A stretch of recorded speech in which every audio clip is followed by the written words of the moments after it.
श्रीराम. आज आपण मनाच्या श्लोकातला 42वा श्लोक अभ्यासणार आहोत. बहुता परी हेची आता धरावे, रघुनायका आपुलेसे करावे. दीनानाथ हे तोडरी ब्रीद गाजे, मना सज्जना राघवी वस्ती कीजे.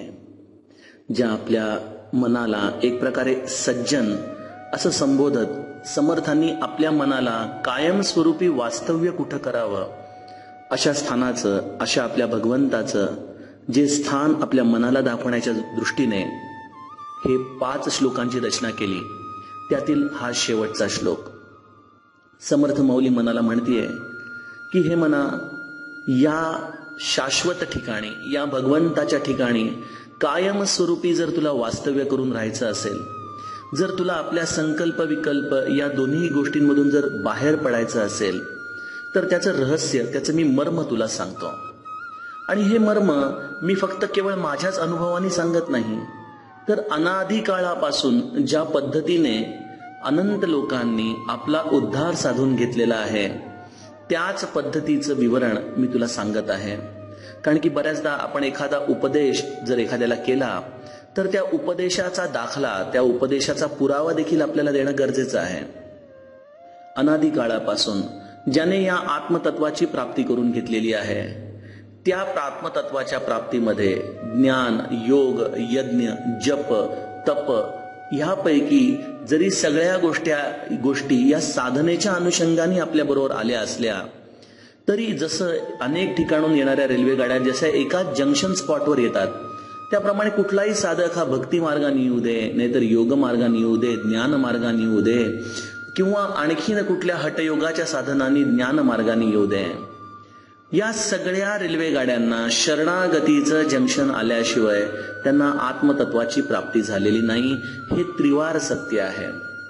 शरणागती याचा अर्थ सगुण भक्तीमध्ये पाय धरणे, सद्गुरूचे चरण धरणे. आपण आपल्या अभंगांमध्ये म्हणतो ना, पाय सेवावे सेवावे, सद्गुरूचे प्रेम भावे. त्या चरणांमध्येच त्या आत्मतत्वाची, त्या चरणांच्या सेवेमध्येच आत्मतत्वाची गुरु किल्ली, त्याचं रहस्य हे लपून बसलेलं असतं. आणि त्यामुळे समर्थ म्हणतायत की जे अनादी काळापासून चालत आलेलं सत्य आहे, ते म्हणजे त्या भगवंताच्या चरणी शरणागत होणं, त्या चरणांवर कोसळणं. त्याशिवाय या आत्मतत्वाची प्राप्ती होत नाही. आणि जोपर्यंत हे आत्मतत्व जीवनात येत नाही, तोपर्यंत हे मना, तुला त्या राघवाच्या ठिकाणी कायमस्वरूपी वस्ती पण करता येणार नाही. बरं, आणि त्यासाठी समर्थ आपल्याला सांगतायत की बहुता परी हेची आता धरावे. त्या समर्थाचे चरण, त्या भगवंताचे चरण कुठल्या तरी अप्रतिम अशा आत्मतत्वाच्या अनुषंगाने सिद्ध झालेल्या एखाद्या सद्गुरूचे चरण, या चरणांची मनोभावे पूजा तू कर. बहुता परी हेची आता धरावे. आणि काय होणार या चरणांच्या सेवेतून, तर रघुनायका आपुलेसे करावे, हा मार्ग हा तुला सापडेल. शरणागतीचं मर्म श्रोते हो असं आहे की या शरणागतीतून भगवंताच्या विषयी, त्या रामाच्या विषयी अपार प्रेम, आपलेपणा निर्माण होतो. तुलसीदास रामायणामध्ये सांगताना म्हणतात की सकल सुकृत फल राम स्नेहो. तुम्ही तुमच्या आयुष्यामध्ये जे काही म्हणून सुकृत केली असतील, जे काही म्हणून चांगली कर्म केली असतील, या सगळ्या चांगल्या कर्माचा परिपाक, या सगळ्या चांगल्या कर्माचा रिझल्ट जर काही असेल, तर तो एकच, सकल सुकृत फल राम स्नेहो. रामाच्या चरणी प्रेम उत्पन्न होणं, हे सगळं सुकृतांचं खरं मर्म आहे. आणि रामाच्या चरणी प्रेम उत्पन्न झालं की तो राम आपल्याला माझा राम वाटायला लागतो. हेच समर्थ माऊली इथं सांगतेय की रघुनायका आपुलेसे करावे. आज श्रोते हो, आम्ही आमच्या जीवनामध्ये प्रत्येक गोष्टीला माझा हा शब्द लावतो. माझं घर, माझी गाडी, माझी बायको, मुलं, माझी संपत्ती, माझी नोकरी, या सगळ्या गोष्टींमध्ये माझा हा शब्द किती सहजपणे येतो की नाही आपला. कारण की ती श्वासासारखी आसक्ती आहे ना या सगळ्या गोष्टींमध्ये. पण आपण जर कुठं कुठल्या राम मंदिरामध्ये जर गेलो, किंवा एखाद्या रामाच्या मूर्तीसमोर उभं राहिलो, किंवा आपल्या आराध्य दैवताच्या समोर उभं राहिलो, आपल्या मुखातून कधीच सहजपणे माझा राम हा शब्द का बरं येत नाही? कारण की खरं सांगू का, आपलं भक्तीचं एक प्रकार हे अवडंबर चाललेलं आहे, एक प्रकारे एक ढोंग चाललेलं आहे. आपण ज्या रामापर्यंत जातो त्या रामामध्ये जाऊन आपण त्या रामाच्या चरणाशी प्रार्थना करताना ज्यांना आपण आपलं म्हटलेलं आहे, अशा या सगळ्या माझ्या गोष्टींची आसक्ती वाढवण्यासाठी हे रामा तू पूरक हो, या सगळ्यांचा सांभाळ करण्यासाठी मला बळ दे, अशा दृष्टीने भगवंताकडे जात असतो. आणि भगवंत हा प्रेमाचा भुकेला आहे, भावाचा भुकेला आहे. तो आपल्याकडून एकाच गोष्टीची अपेक्षा बघत असतो की तू कधी त्याला माझा म्हणशील, माझा राम. आणि वीणा स्वामींनी समर्थांच्या चरणी जी शरणागती घेतली त्यामध्ये जर कुठलं त्यांचं रहस्य असेल तर त्यांच्या त्या शेवटच्या अभंगामध्ये त्यांनी बंध विमोचन राम, माझा बंध विमोचन राम, तिथं हा माझा शब्द आलेला आहे, तिथं त्याची ओनरशिप आलेली आहे, तिथं हा आपलेपणा आलेला आहे. भक्ताचं मर्म त्या भगवंताला माझा म्हणण्यामध्ये आहे. आणि हा माझा हा शब्द तोंडानी म्हणून येत नाही बरं का. आपण कितीही वेळा तोंडानी म्हणूत, आपल्याला वाटत की रामासमोर जाऊन मी म्हटलं की माझा राम, तर तो राम कदाचित भुलून जाईल. रामाची भक्ती अशी आहे की राम हा शंकरापेक्षा थोडासा वेगळा कसा माहिती का. शंकर हा शीघ्रकोपी आहे आणि त्याचप्रमाणे शीघ्र भक्तावर भाळणारा देखील आहे. पण रामाची गोष्ट ही वेगळी आहे. राम भक्ताची अनंत काळापर्यंत परीक्षा बघतो, खूप त्याला तावून सलाखून घेतो. पण एकदा का त्या रामाने आपल्या भक्ताला आपला म्हटला की त्या भक्ताच्या येणाऱ्या कित्येक पिढ्यांवरती तो कृपा करून जात असतो. अशी रामाची ही कृपा आहे. त्यामुळे माझा राम हे इतकं सहज नाहीये. आपण जाऊन उभं राहावं मूर्तीसमोर आणि माझा राम म्हणावं आणि त्या रामाने आपल्यावरती भाळावं, इतकी ही साधी भक्ती नाही.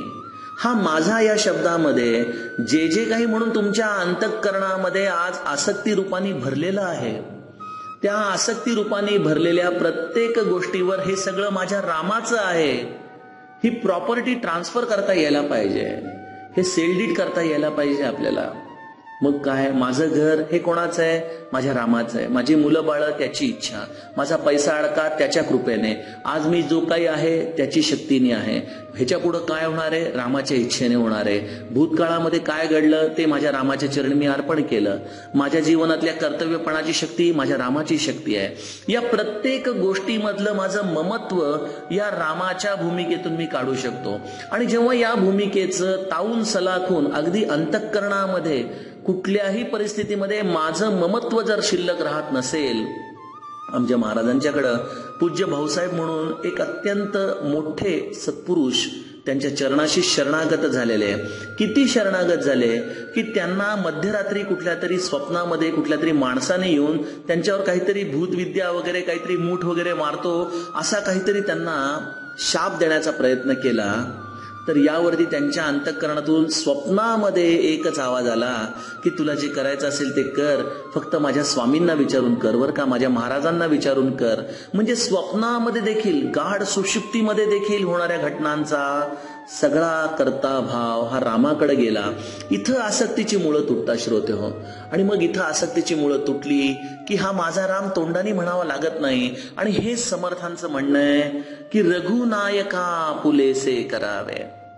पण आपण हे सगळं ऐकल्यानंतर कदाचित असं वाटतं की अरे हे आपल्यासाठी नाहीये बाबा, हे काही या जन्मामध्ये आपल्याला साधण्यासारखं नाही. आपण आपलं चाललंय या संसाराच्या मार्गाने चालावं, आपलं जसं जमतंय तसं नाम घ्यावं, आपलं हे काही काम होण्यासारखं नाही. आपण या ऐतिहासिक गोष्टी संतांच्या पुस्तकामध्येच वाचत राहू, असा काहीतरी आपला मनाचा भ्रम होतो. पण श्रोतेहो, इथं फक्त रघुनायक आपल्या एका पावलाची वाट बघतोय. एक पाऊल फक्त आपण उचलावं या रामाच्या दिशेने, आणि या रामाच्या दिशेने एक पाऊल उचलावं आणि फक्त त्याला म्हणावं की रामा मी तुला शरण आलोय, मी जसा आहे तसा तुला शरण आलेलो आहे. आणि आता ह्याच्या पलीकडं आयुष्यामध्ये मी माझं म्हणून काही ठेवणार नाही. पण माझ्या जन्माचा हा भूतकाळ, माझ्या जन्मातली ही आसक्ती ही माझ्या हातून नाही रे सुटणार. मी तुला शरण आलोय ना, तूच आता मला सांभाळ. ज्याप्रमाणे एखादं लेकरू समाजामध्ये सगळ्यांच्या दृष्टीने उद्धट असतं, सगळेजण त्याला अगदी घालून टाकून बोलत असतात, कोणाच्याही दृष्टीने ते कुठल्याही चांगल्या सुसंस्कारामध्ये वाढलेलं नसतं. पण त्याच्या आईला या सगळ्यांमध्ये असूनही आपल्या मुलाचं कौतुक असतं की नाही हो. संध्याकाळी जरी तो सगळीकडून थकून भागून आला, सगळ्यांची बोलणी खाऊन आला, तरी आपली म्हातारी आई चाचपडून त्याच्या अंगावर काही पांघरून आहे की नाही, त्यांनी खाल्लंय की नाही, हे सगळं बघतीच ना. तसा आपला राम आहे बघा. आज आपण नाही ना तसे, काही हरकत नाही. पण आपण त्याच्या चरणांवर एकदा पडावं आणि म्हणावं की रामा, मी जसा आहे तसा तुझा आहे. हे म्हणता क्षणी दीनानाथ हे तोडरी ब्रीद गाजे. त्याचं हे चरणांवर पडलेल्या व्यक्तीसाठी एक ब्रीदच आहे की मी दीनानाथ आहे. जो माझ्याशी शरणागत झाला, जो माझ्याशी अनन्य झाला, त्याचा उद्धार करणं हे माझं ब्रीद आहे. आणि हा ध्वनी एखाद्या पैंजणासारखा त्याच्या आवाजामध्ये गुंतलेला आहे. दीनानाथ हे तोडरी ब्रीद गाजे. आणि असा माझा राम, अशा रामाच्या चरणी जर आपण शरणागत झाला तर तुम्ही जसे आहात तसे तो राम तुम्हाला स्वीकारेल आणि तुम्हाला त्याच्या निजधामामध्ये घेऊन जाईल. हे मना, शरणागती हेच राघवाच्या ठिकाणी कायमस्वरूपी वस्ती करण्याचं मर्म आहे. त्या शरणागतीसाठी तू जसा आहेस तसा, आता कुठलाही काळाचा विलंब न लावता त्या रामाच्या चरणी जा आणि त्याला आपलंस करून घे आणि आपल्या जीवनाचं सार्थक कर. जानकी जीवन स्मरण. जय जय राम.